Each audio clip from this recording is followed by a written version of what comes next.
Welcome back to channel guys. आज का ये जो सेशन है ना, इतना ज़्यादा इंपॉर्टेंट है आपके लिए। मैं आपको बता दूं कि आज जो स्ट्रेटजी मैं आपके साथ शेयर करूंगा ये इतना सिंपल स्ट्रेटजी रहेगा। और मैं आपको बता दूं इस स्ट्रेटजी का जो एक्यूरेसी होने वाला है आपके ट्रेडिंग के टेक्निकल एनालिसिस में, वो अप्रॉक्स लगभग आपको 90% का एक्यूरेसी दे सकता है। सो गाइस, अगर आप भी बहुत सारे टेक्निकल इंडिकेटर्स को, बहुत सारे टेक्निकल टूल्स को और बहुत सारी चीजें सीखने के बाद भी अगर अभी भी आप अगर सक्सेसफुल ट्रेडिंग नहीं कर पा रहे हैं, तो मैं आपको बता दूं उसका सिर्फ और सिर्फ एक ही रीजन है कि आप ट्रेडिंग को जितना सिंपल बनाएंगे ना, आपके लिए ट्रेडिंग उतना ही ज्यादा सिंपल हो जाएगा एंड आप प्रॉफिटेबल ट्रेडिंग कर पाएंगे। सो गाइस, बहुत ज्यादा ना कॉम्प्लिकेटेड होने की जरूरत नहीं है। आज मैं आपको एक ऐसा स्टडी शेयर करने वाला हूँ इस वीडियो में। अगर आप लास्ट तक बने रहते हैं ना, और अगर आप प्रॉपर तरीके से जो चीजें मैं आपको शेयर करने वाला हूँ, जो चीजें मैं आपको बताने वाला हूँ, आपको सिर्फ और सिर्फ उस सिस्टम को फॉलो कर लेना है। और मैं आपको गारंटी के साथ कह सकता हूँ, अगर आपको ये सिस्टम, ये स्ट्रेटेजी अगर आपको प्रॉफिटेबल ट्रेडिंग करने में हेल्प नहीं करता है, तो आप मुझे कमेंट सेक्शन में बता सकते हैं। सो गाइस, सबसे पहले जैसा कि आपने थंबनेल देखा होगा, ये एज ए स्कैल्पिंग स्ट्रेटेजी है, जिसके ऊपर मैं आपको बता देता हूँ कि सिर्फ यहाँ पे ईएमए बेस्ड यानी कि मूविंग एवरेज बेस्ड ये स्ट्रेटेजी है। किस तरीके से काम करता है प्रॉपर तरीके से मैं आपको एक्सप्लेन करूंगा। क्या रूल्स होने चाहिए, क्या रूल्स रहेगा इस सिस्टम को ट्रेड करने के लिए, वो भी मैं आपको एक्सप्लेन करूंगा। तो इस वीडियो में मैं आपको कंप्लीट ट्यूटोरियल देने वाला हूं। सो गाइस, सबसे पहले मैं आपको बता दूं कि ये जो सिस्टम है, ये जो स्ट्रेटेजी है ना, वो किसी भी चार्ट फ्रेम पे, किसी भी टाइम फ्रेम पे, किसी भी प्लेटफॉर्म सेगमेंट पे आप इसको यूज कर सकते हैं। तो गाइस, सबसे पहला रूल, मैं आपको सबसे पहले रूल डिस्कस कर लेते हैं, देन मैं आपको प्रैक्टिकल तरीके से ना, प्रैक्टिकली मैं आपको प्रॉपर बताने की भी कोशिश करूंगा। सबसे पहले मैं आपसे ना रूल की अगर बात करता हूं गाइस, तो देखिए, सबसे पहले हमें दो ईएमए आपको चार्ट पे अप्लाई करना है। फर्स्ट ईएमए है आपका 9 ईएमए एंड दूसरा ईएमए आपका 15 ईएमए का रहेगा। दो ईएमए आपका जो है वो चार्ट के ऊपर आपको अप्लाई करना है। सबसे पहला रूल की मैं आपसे बात करता हूं। सबसे पहला जो रूल है ना, आपको देखिए, दो ही ट्रेड हम एंटर करते हैं, या तो हम बाई पोजीशन लेते हैं या फिर हम सेल एंट्री, सेल पोजीशन लेते हैं। तो गाइज, यहाँ पे फर्स्ट रूल कि जब आप किसी भी प्राइस में, किसी भी सेगमेंट में ट्रेड लेंगे, जब आपको कैंडल स्टिक प्राइस जो मूविंग एवरेज के अगर ऊपर बन रहा है, कंटिन्यूअसली मूविंग एवरेज के ऊपर प्राइस आपको बनते हुए दिख रहा है, तो आप वहां पे कभी भी सेल की एंट्री नहीं लेंगे। आप वहां पे हमेशा बाई पोजीशन के अपॉर्चुनिटी को फाइंड करेंगे। दूसरी चीज, जब प्राइस एक्शन मूविंग एवरेज के नीचे ट्रेड करेगा, तो ऑलवेज आपको सेलिंग अपॉर्चुनिटी पे ही ट्रेड करना है। यानी कि मूविंग एवरेज के नीचे जितने देर तक कैंडल जो है वो प्राइस को ट्रेड कर रहा है, नीचे कैंडल क्लोज हो रहा है, आपको कभी भी बाई एंट्री पोजीशन ओपन नहीं करनी है। So guys, I hope so first जो रूल है आपको समझ में आ पाया होगा। अगर मूविंग एवरेज प्राइस के नीचे है तो हमेशा बाई एंट्री है। अगर मूविंग एवरेज के नीचे प्राइस रनिंग है ऑलरेडी, तो आपको हमेशा से सेलिंग अपॉर्चुनिटी पे काम करना है। तो guys, rule number two, and rule number two की मैं आपसे बात करता हूं अगर, तो जैसा कि मैंने आपको पहले ही बताया कि मूविंग एवरेज के ऊपर हमेशा बाई अपॉर्चुनिटी है एंड मूविंग एवरेज के नीचे हमेशा आपको सेल अपॉर्चुनिटी को फाइंड करना है। बट ये फाइंड करना कब है, अब उसके ऊपर हम बात कर लेते हैं। सबसे पहले देखिए, प्राइस जो है ना, हमेशा जब भी मार्केट में लाइव ट्रेड आप करेंगे, तो हमेशा जो कैंडल स्टिक होगा ना, वो मूविंग एवरेज के नियर बाई ट्रेड करता है एंड मूविंग एवरेज प्राइस को फॉलो करता है। सेकंड चीज कि जब मूविंग एवरेज के नीचे अगर कैंडल स्टिक्स बन रहे हैं, तो कभी ना कभी वो मूविंग एवरेज के ऊपर भी कैंडल स्टिक जो है वो क्लोज होगा। सो सबसे पहला रूल जो है आपको, उसके बाद दूसरे में आपको ये करना है कि जब फर्स्ट कैंडल यानी कि मूविंग एवरेज के जब रिटर्न लेकर के, यानी कि रिवर्स लेकर के, फर्स्ट कैंडल अगर मूविंग एवरेज के नीचे प्राइस है एंड फर्स्ट कैंडल आपको दिखता है कि मूविंग एवरेज के ऊपर अब क्लोज हो गया, देन आपको उस टाइम ट्रेड को अवॉइड करना है। आपको वेट करना है। वेट कब तक करना है मैं आपको बताता हूं। सेकंड, थर्ड, फोर्थ, फिफ्थ, यानी कि जो कैंडल ने मूविंग एवरेज को क्रॉस होके क्लोज किया है, उसके बाद नेक्स्ट जो 2 से 3 4 कैंडल बनेंगे ना, आपको टिल वेट करना है। वेट कब तक करना है मैं आपको उसके बारे में अब आपको बताता हूं।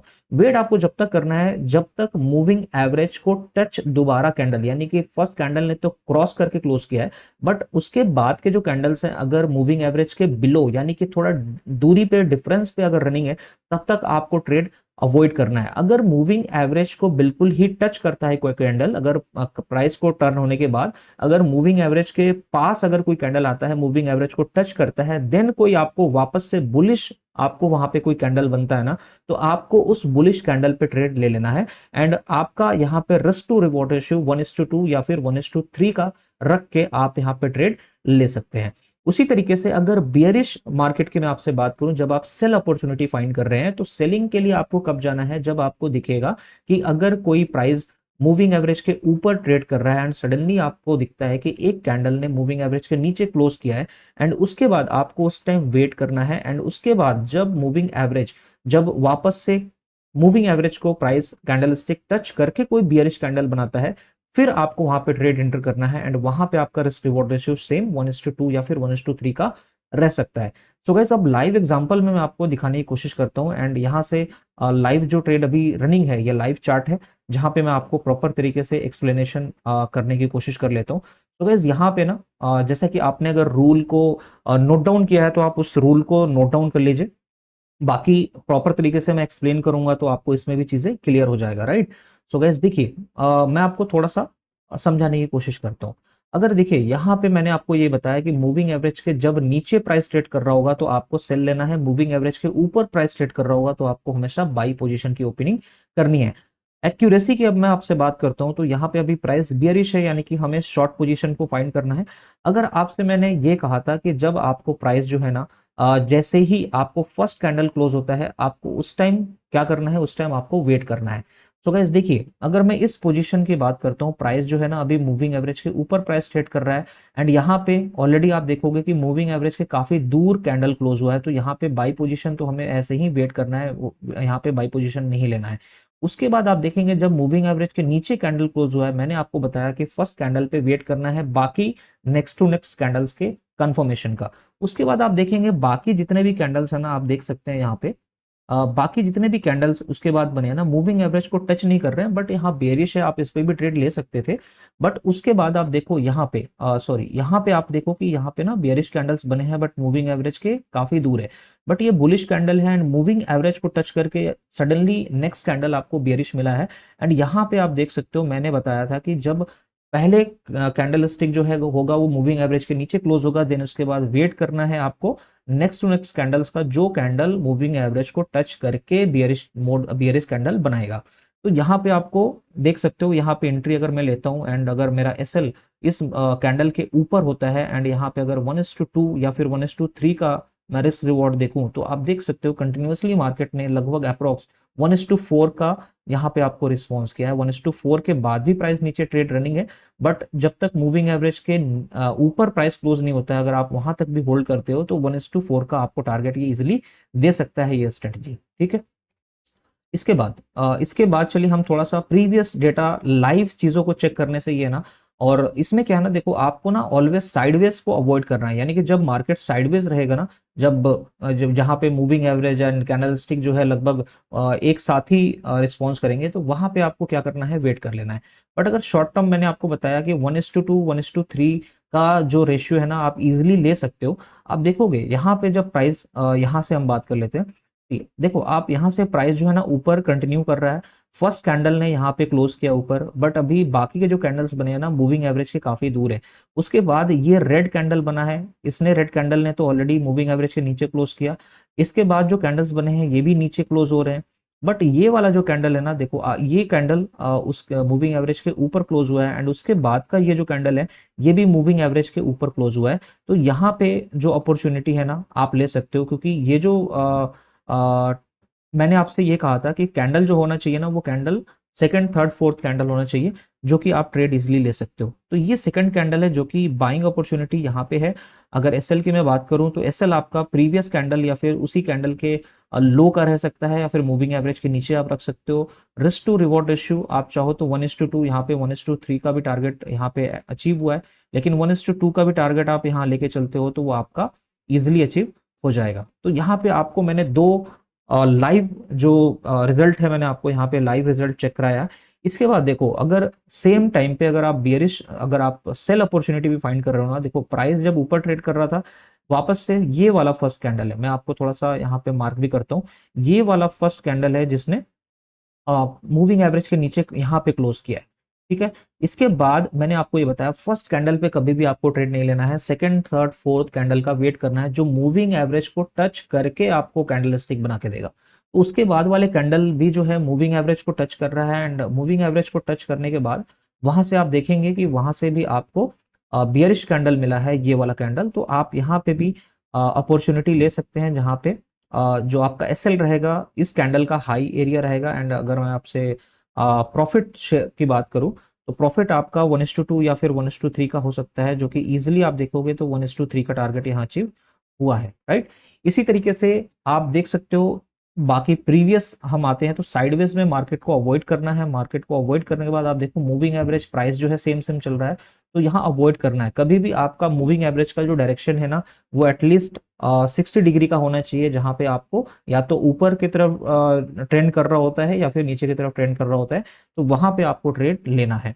अब देखिए यहाँ पे मैं आपको बताता हूँ, यहाँ से जहां पे प्राइस आपको ट्रेड होते हुए दिख रहा है, आप देखो यहाँ पे आपको बुलिश कैंडल है, बट इस बुलिश कैंडल पे आप देख सकते हो कि यहाँ पे मूविंग एवरेज के नियर बाय ट्रेड नहीं कर रहा, मूविंग एवरेज से दूर ट्रेड कर रहा है।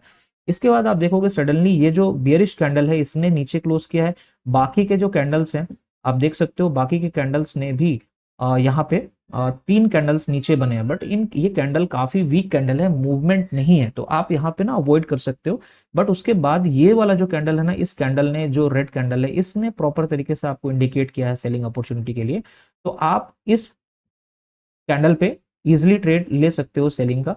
तो मैं यहाँ पे आपको एक एंट्री का बताता हूँ। आप यहाँ पे अगर सेल अपॉर्चुनिटी लेते हो, यहाँ पे एसएल आपका कैंडल का हाई रहेगा। एंड टीपी की मैं बात करूँ तो यहाँ पे आपको देखो प्राइस ने ना 1:3 लगभग 3.5% का आपको यहाँ पे आपको रिस्पॉन्स मिला है, 1:3 का इजिली रिस्पॉन्स आपको मिला है। इसी तरीके से और भी मार्केट में आप देखो, आप थोड़ा बुलिश ट्रेंड में हम थोड़ा सा चीजों को चेक कर लेते हैं। देखिए यहाँ से मार्केट जो है साइडवेज है, मार्केट जो है मूविंग एवरेज पे ही candle up and down close हो रहा है। बट मैंने आपको बताया जब ट्रेंडिंग करना शुरू करे कैंडल स्टिक ना या फिर मूविंग एवरेज, देन आपको वहां पे अपॉर्चुनिटी को फाइंड करना है। अब सी गाइस आप देखोगे यहाँ पे जो है ट्रेंड आना शुरू हुआ है, जहां पे कंटिन्यूअसली बुलिश कैंडल्स हैं, आप इन पे ट्रेड ले सकते थे, बट यहाँ अवॉइड करते हैं अगर तो ये ज्यादा बेटर है, क्योंकि मूविंग एवरेज के काफी दूर ये ट्रेड कर रहा है। बट उसके बाद के जो कैंडल्स है ना, देखो 2 रेड कैंडल्स बने हैं, बट ये वाला जो ग्रीन कैंडल बना है ना, इसने प्रॉपर मूविंग एवरेज के ऊपर से काफी स्ट्रॉन्ग बुलिश कैंडल का इंडिकेशन है। अगर मैं इस एरिया पे इस कैंडल पे ट्रेड की आपसे बात करता हूं तो आप देखोगे तो इस कैंडल के ऊपर अगर आप ट्रेड इंटर करते हो, एंड एसएल की मैं आपसे बात करूं तो एसएल आपका यहाँ पे 1:3 का अगर रहता है तो आप एसएल इस कैंडल के नीचे रख सकते हो। एंड टारगेट की आप बात करो तो देखो गाइज यहाँ पे कंटिन्यूअसली प्राइस जो है ना, जब तक मूविंग एवरेज के ऊपर ट्रेड कर रहा है आप यहाँ पे होल्ड करके रख सकते हो। और यहाँ पे अगर आप बात करते हैं टारगेट का, तो आप देख सकते हो मूविंग एवरेज के नीचे जब कैंडल क्लोज हो तो आप यहाँ से एग्जिट कर सकते हो। तो आप यहाँ देखो जो यहाँ पे लगभग अप्रॉक्स 1:6 का आपको टारगेट, ये आपको जो प्राइस है ना वो आपको दे सकता है। साइडवेज मार्केट अवॉइड करना है, और भी मैं आपको पीछे आकर के दिखाने की कोशिश करता हूँ। देखिए ये ट्रेंडिंग है, बट मूविंग एवरेज से काफी दूर ट्रेड कर रहा है, आप यहाँ पे चाहो तो होल्ड कर सकते थे। बट यहाँ पे आप देखोगे मूविंग एवरेज के नीचे प्राइस ट्रेड क्लोज कर रहा है कैंडल, बट उसके बाद जब ऊपर क्लोज करना हुआ ये वाला जो कैंडल है ना, ये वाला कैंडल आपको ट्रेड दे सकता है। किस तरीके से, आप देखो ये वाला जो कैंडल है मूविंग एवरेज के ऊपर क्लोज हुआ, देन उसके बाद वाला भी जो कैंडल है मूविंग एवरेज से बिल्कुल ही ओपनिंग प्राइस नियर बाई है, एंड यहाँ पे क्लोज हो रहा है। एंड यहाँ पे क्लोज होने का मतलब ये है कि आप मूविंग एवरेज के नीचे, इस कैंडल के नीचे आप ट्रेड ले सकते हो। एंड टेक प्रॉफिट की मैं आपसे बात करूँ तो इजीली आप यहाँ पे 1:3 1:2 का टारगेट आप ले सकते थे। एंड आप देख सकते हो यहाँ पे इजीली आपको किस तरीके से टारगेट मिला है, काफी स्ट्रॉन्ग टारगेट है। बट अगर आप 1:3 का भी टारगेट लेते हो, 1:4 का टारगेट इजिली यहाँ पे अचीव हो जाता है काफी शॉर्ट रिस्क के साथ। इसी तरीके से आप देख सकते हो तो बहुत सारे ऐसे जो कैंडल स्टिक है ना वो आपको यहाँ पे इंडिकेट कर सकता है, आपको यहाँ पे रिस्पॉन्स कर सकता है, राइट। तो वैसे आप देख सकते हो इस तरीके से ना ये काफी स्ट्रॉन्ग स्ट्रेटेजी है, जो कि एज ए स्कैल्पिंग भी यूज हो सकता है, एज ए स्विंग ट्रेडिंग भी। आप एंट्री आपका ना सबसे इंपॉर्टेंट कि आप कहाँ पे एंट्री ले सकते हो, कहाँ पे राइट एंट्री एरिया है, वो बहुत ही अच्छे तरीके से ये स्ट्रेटेजी काफी सिंपल वे में आपको बता सकता है। तो जितना ज्यादा आप इजी रखेंगे ना अपने ट्रेडिंग को, सबसे मेनली आप अगर रिस्क मैनेजमेंट को फॉलो कर लेते हैं तो ट्रेडिंग के अंदर आपको बहुत सारी टेक्निकल चीजों को सीखने की जरूरत नहीं है। अगर आप अपने सिंपल रूल को बना के आप उसको फॉलो कर लेते हैं ना, तो आप सक्सेसफुल ट्रेडर बन जाएंगे, ये मैं आपको गारंटी के साथ कह सकता हूँ। तो गाइज आई होप सो कि ये जो ईएमए का स्कैल्पिंग स्ट्रेटेजी है आपको पसंद आया होगा। एंड अगर आपने ये वीडियो एंजॉय किया, आपको ये वीडियो समझ में आया हो, तो आप इस वीडियो को लाइक शेयर जरूर कीजिएगा। एंड इसी तरीके से आप अपना प्यार बनाए रखें हमारे चैनल पे। हम फिर से न्यू सेशन के साथ, न्यू ट्यूटोरियल के साथ मिलेंगे आपके साथ। Keep watching guys, bye bye.